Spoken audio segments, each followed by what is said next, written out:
Good evening, everybody. Firstly, thank you for giving this opportunity. Now, I come from an enterprise mobility background where we talk about capturing information at the point of transaction.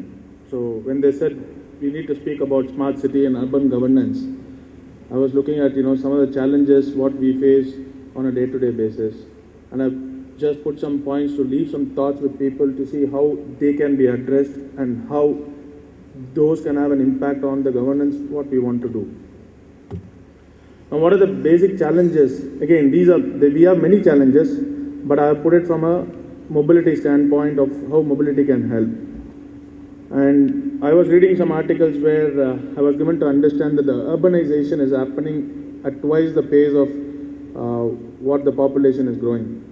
So if we look at the next 5 years, 10 years, the kind of cities what we have, the kind of infrastructure what we have, how they are being governed now, if we don't get some of these things in place, we will have a nightmare. And what are those areas?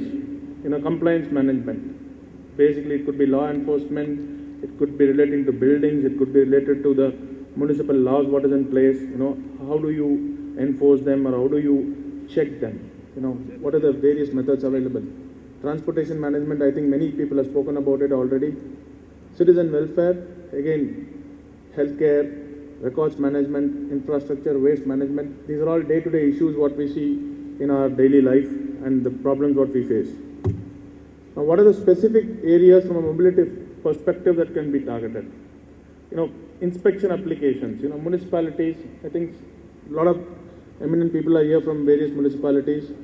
There are a lot of inspection which happens from the municipalities. At this point of time, it's all paper and pen based. And again, it is not in a structured way, and the information is not being captured, or the actual information which is happening on the field is not being input into the back-end database system. Now, we don't have planned cities. All our cities which have evolved from what they were to large cities today. Now, their mobility can play a big part. You can't go and have everything put in place. You can't have a plan, you can't have a foundation and then start doing this. Instead, by implementing some of these solutions, you can capture what is there in the field today. And you can start creating those databases. You can start creating those points, what is required for you to extrapolate and develop from there. And that is something which mobility can provide you today. And there are a lot of talent available, there are a lot of applications available, and some of these things are possible. Health inspection, like today we go to a hotel, we find all kinds of things on the hotel. But the hotel is supposed to have an health inspection, and they were supposed to have an inspection certificate passed. Now, every single information about that can be captured. And they were talking about social media. Some of this can go there and they can check who has done it, why this has been allowed, why this has been not rectified. All kinds of things is possible. But for that, we need to capture the transactions or the information that where it is happening. Intelligent management systems, I think a lot of people have spoken about it. I won't dwell much on that. But I can give you a simple example. Parking management. I used to live in Dubai. Earlier, parking was free. Then they started putting the parking meters. And every meter when you go and do a parking, it is like 2 hour slots. You have to pay for 2 hour slots, and you can't do more than that.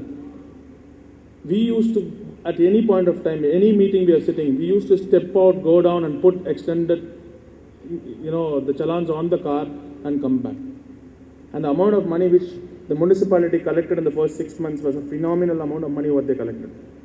Now, this is something which is very, very important. One is a revenue stream for the municipality, better management of the parking space, what is available in the cities, and also a regulated methodology instead of having some people standing there and people collecting tickets, and we don't even know who is the people who are collecting those tickets.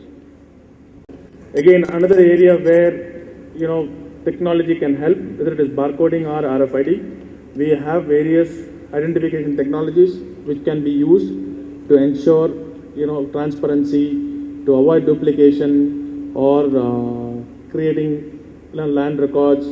And we even did a project where in a sub-registered office where you go for a registration, by just using a simple 2D barcode, you can eliminate data entry, which takes about 15-20 minutes to happen in 3 minutes. So those type of things are possible, and it is happening across India, but in small pockets in different places. And waste management is another important topic where people are experimenting with different technologies. For solid-based, RFID is something which is being experimented. And for bio-waste, barcode-based technologies are being experimented. but then these are very critical for the welfare of the city as well as to manage any crisis when it happens, to know exactly what is the source of that waste, the bio waste, and how is it being handled. If you go to some of those cities, developed cities across the globe, you will find all of this is being managed very well. And it is not difficult to get into our country. It is only that we need to start somewhere. And why mobile applications? How does it help? I just wanted to keep it very simple. I'm not going deep into it. But the simplest thing is what you're doing is you are basically automating all the validations in the application, and you're asking the task worker on the field to capture or do what transaction he's supposed to do. By doing that, you're taking away the management functionality away, and also you are enforcing the various workflow which has to happen, and also increasing the productivity of the person because it's all driven through the workflow. Now, what is the ecosystem? These are mobile devices, the device what the person carries to do those transactions, different applications, wireless networks. We have a good GPRS network, we have 3G networks, and the management of the whole solution, what you're putting together. And what kind of applications? This is a slide which I use in most of my presentations just to differentiate what are we looking at. In India, what we are seeing today is, smartphones are there, mobile phones are there, tablets are there. There is a lot of people trying to use a lot of things for various applications. But let's understand one thing. Using an email or an SMS or a phone is a communication-centric applications. Our phone doesn't work for a day, nothing stops. Everything works the same way. Whereas what we are talking about, these are all process-centric applications. These are well-defined processes which doesn't change overnight. They are there for the last 5 years, 10 years. They can be tweaked a little, but fundamentally they don't change. So when you look at process-specific applications, the kind of devices and the kind of products what you need to use or consider is something different. Now, what are those considerations?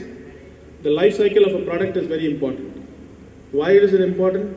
We are talking about e-governance, we are talking about urban governance, we are talking about projects where it's funded by the government or a PPT kind of a public-private partnership. But then the point is, if we are going to use some of these products which is available for 1 year or 1.5 years or 2 years, we don't have the money to keep changing them, churning them every 2 years or every 1.5 years. So we need to have the right type of devices which is being used, which serves for 5 years, 6 years, 7 years kind of a life cycle, so that the investments what is being made provides the right returns for the applications what is being put in.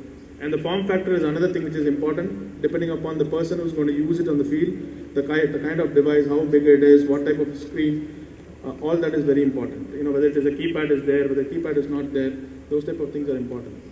Platform and operating system is very important from two standpoints. We were talking about a lot of silos and a lot of bespoke applications. When we look at some of those, it's important that we have scalability and we have security also onto that. So any application somebody looks at, you need to look at this aspect of what kind of an operating system is there. It is good that today technologies are available, like you can develop under one platform, you can develop one application and you can deploy it across different operating systems. Those type of things are available. Again, communication needs is a very important tool. What kind of a communication is required?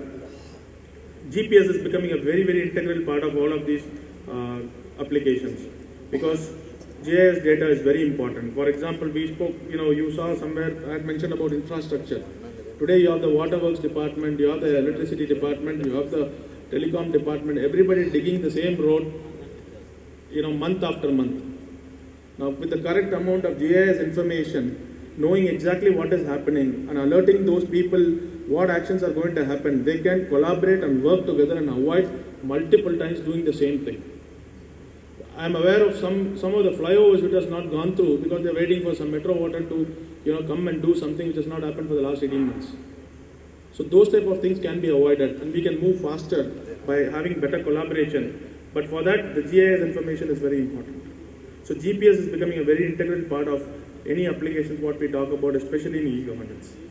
Display and readability is very important because you're going to use these devices outside under the sunlight in bright light.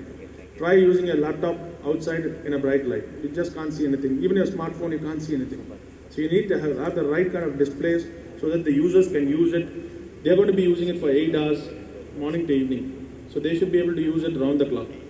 So you need to have the right size of display, readability. Again, right type of imaging technologies, color cameras, what type of user is he, his photograph is required, what kind of pictures he has to capture, what resolutions, that defines the kind of imaging what we need. Data entry options I spoke about. Apart from that, we have things like barcode scanners and RFID which can be used for automating some of those data capture. Power is a very important aspect. We know power is a big scarcity in our country, and moreover, the person who's out on the field, he doesn't have the luxury what we have sitting on a desk and charging the phone again and again. Once he goes out, he should be able to do the complete shift, 8 to 10 hours kind of a working time, and then he should be able to come. So the right kind of battery capacity, the right kind of management of those batteries is very important. Now, to surround it all, you need the right type of maintenance or support in place for supporting this whole solution, application, the hardware, and everything. These are field devices. They tend to be handled very badly, so you need to have the right kind of support infrastructure for that. Remote management is another important aspect what people need to consider. You can't deploy 5,000, 10,000 devices and then think of putting a patch, getting them all back and putting a patch. So you need to have some remote management strategy around that. Added to that, consider the kind of environment what they're going to be used, the type of people who are going to use it. They have to be a bit rugged and durable so that they can last for those many years what we are looking at.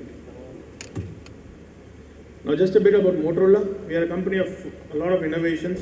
Motorola is a name which is well known, and we have lots of innovations to our credit. And there is a legacy, and we have about 22,000 patents. In whatever field we have innovated a lot of things, and the first of that kind has come from the company Motorola.